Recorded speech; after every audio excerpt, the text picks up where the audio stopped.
Bien le bonjour messieurs dames, j'espère que vous allez bien. Alors, aujourd'hui, je vais parler de votre boussole. Pour la faire claire, ça va être votre environnement, notamment vos haters. Partons de ce principe.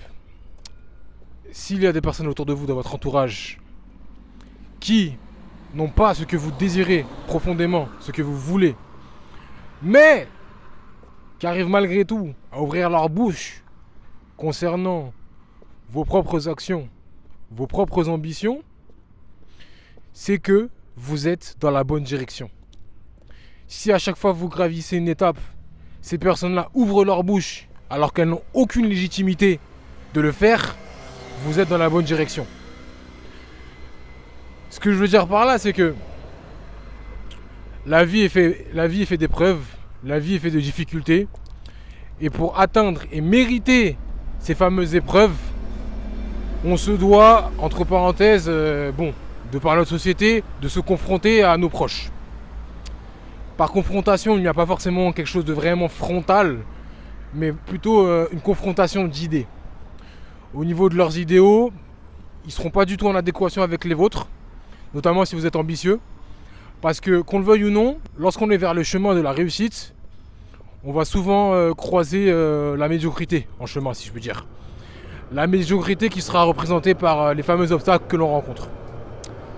Et il faut comprendre que beaucoup trop de personnes ne sont pas prêtes à affronter leur famille, si je peux dire, leurs détracteurs. Et du coup, elles finissent par tout simplement mettre de côté leurs rêves, leurs ambitions. Et elles finissent frustrées. Donc je vous déconseille de mettre votre ambition de côté parce que, qu'on le veuille ou non, vivre une vie sans vivre ses rêves, si je peux dire, je vois ça un peu comme une vie d'esclave. Parce que tout simplement, on est porté par tout sauf ce qui est en nous. Donc déjà d'une, vous avez votre boussole intérieure, c'est-à-dire votre rêve, votre Dieu, pour ceux qui ont pu voir mes anciennes vidéos. Mais autrement, vous avez également votre boussole extérieure. C'est-à-dire, les gens médiocres vous diront toujours où est-ce qu'il faut aller. Enfin, du moins, ils vous montreront le chemin. Admettons, je prends mon exemple. Bon, je suis un petit vidéaste pour l'instant. Mais j'envoie des vidéos. Que ce soit sur TikTok, sur YouTube, sur Instagram. Disons que de par ma toute petite exposition, je reçois malgré tout des petits messages plutôt négatifs. Et je me dis, il y a des personnes, ils ont vraiment du temps à perdre. Pourquoi elles se concentrent là-dessus au lieu d'ignorer? Parce que moi, en général, les choses négatives, j'ignore. Et c'est d'ailleurs exactement ce que je fais. Je lis leurs commentaires et j'ignore. Je me dis, est-ce que je vais perdre mon temps à répondre? Je ne perds pas mon temps. Donc, je ne réponds pas. Mais ce que je veux dire par là, c'est que on a souvent l'impression que derrière un commentaire, il y a souvent une énergie. Cela signifie qu'on arrive à percevoir l'énergie de la personne qui l'a écrit rien qu'en lisant les mots.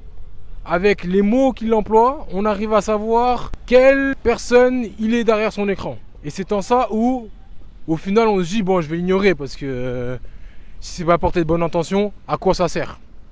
Ce que je veux dire par là, c'est que beaucoup de personnes écoutent autrui, mais pas d'un point de vue pour atteindre leur objectif. Ils les écoutent, ils prennent en compte leur approbation, alors que non, ils ne devraient pas. Et c'est souvent dû au fait que ce sont leurs proches. Il y a l'aspect sentimental, il y a l'aspect émotionnel. D'ailleurs, petite parenthèse, si vous voulez apprendre à maîtriser vos émotions, n'hésitez pas à aller en description. Il y a le projet sur la respiration qui est disponible. Et il vous apprendra à maîtriser votre respiration, donc votre diaphragme, donc vos émotions, tout ça. Ça pourrait être utile sur tout le reste de votre vie. Et vous pourrez partager ça à tous vos proches, tout simplement. C'est très intéressant. Enfin bref. Et le truc, c'est que le fait de se faire presque manipuler par ses proches, c'est ça qui vous empêche réellement d'avancer. Parce que ils n'ont pas ce que vous voulez. Vous voulez quelque chose de grand. Et bon, on va pas me faire croire qu'on n'est pas attiré par la grandeur. On est tous attirés par la grandeur. Maintenant, j'ai l'impression que rares sont les personnes, et ce qui est tout à fait normal, lorsqu'on considère que quelqu'un est exceptionnel, elle fait partie de l'exception, elle sort du lot. Rares sont les personnes qui souhaitent réellement atteindre leur objectif parce que justement ces personnes-là ne sont pas prêtes à tout pour atteindre leur objectif. Et partout, ce que je veux dire par là, c'est notamment la douleur, la souffrance. On en a déjà parlé concernant tout ce qui est douleur individuelle vis-à-vis de l'épreuve, le fait de créer sa propre douleur pour pouvoir avancer. Mais c'est une forme de douleur de devoir affronter la solitude, notamment quand on a grandi avec des proches et ces fameux proches essayent de te dissuader d'aller dans telle ou telle direction. Et ça, c'est quelque chose qui peut parfois faire souffrir parce que cet affect nous empêche de voir les choses. Sauf que, et c'est là où c'est important, il faut parfois être égoïste. Par égoïste, qu'est-ce que je veux dire par là? Il faut absolument faire preuve de bon sens et de comprendre que vous êtes venu au monde seul, vous allez finir seul, vous allez mourir seul. De ce fait, vous devez de vous fier à vous-même. Et, comme j'ai pu dire, si vous avez votre volonté propre à l'intérieur de vous, votre rêve, votre jeu, votre rêve, et que les personnes autour de vous n'ont pas ce que vous voulez, c'est-à-dire leur propre rêve, lorsque je parle du fait qu'elles n'ont pas ce que vous voulez, c'est plutôt en fait elles n'ont pas réussi à atteindre leur propre rêve, vous avez tendance à être ralenti par ces personnes-là, alors que vous ne devriez absolument pas vous fier à elles, mais uniquement à ce qu'il y a à l'intérieur de vous. Et ça, c'est le plus important. Parce que si elles n'ont pas écouté leur propre rêve, leur rêve intérieur, leur Dieu, peu importe, c'est parce qu'elles n'ont pas eu le courage de le faire. Potentiellement, elles ont écouté toutes les autres personnes qui étaient en mode oui, tu devrais pas faire ci, tu devrais pas faire ça. Bref, elles ont fini par céder et elles ont abandonné leur rêve intérieur. Sauf qu'aujourd'hui, elles arrivent dans une situation où elles sont dans l'obligation de vivre dans une vie de, tout simplement, de remords, de regrets, une vie assez négative, une vie d'aigri, une vie de frustration. Et je pense qu'il n'y a rien de pire que la frustration parce que, notamment quand tu as le temps qui est devant toi et aussi celui qui est derrière parce qu'on considère que tu as perdu du temps. Et au final, tu te rends compte que tes rêves, tu les as mis de côté pour une soi-disant sécurité. Sauf que cette sécurité-là, au final, tu te fais chier après, hein. Tout simplement, tu as une sécurité un peu nulle et tu aurais pu avoir une vie de fou. Et quand tu vois d'autres personnes qui vivent leurs rêves, tu finis par trouver des excuses. Et malheureusement, c'est ce que la plupart des personnes frustrées vivent au quotidien.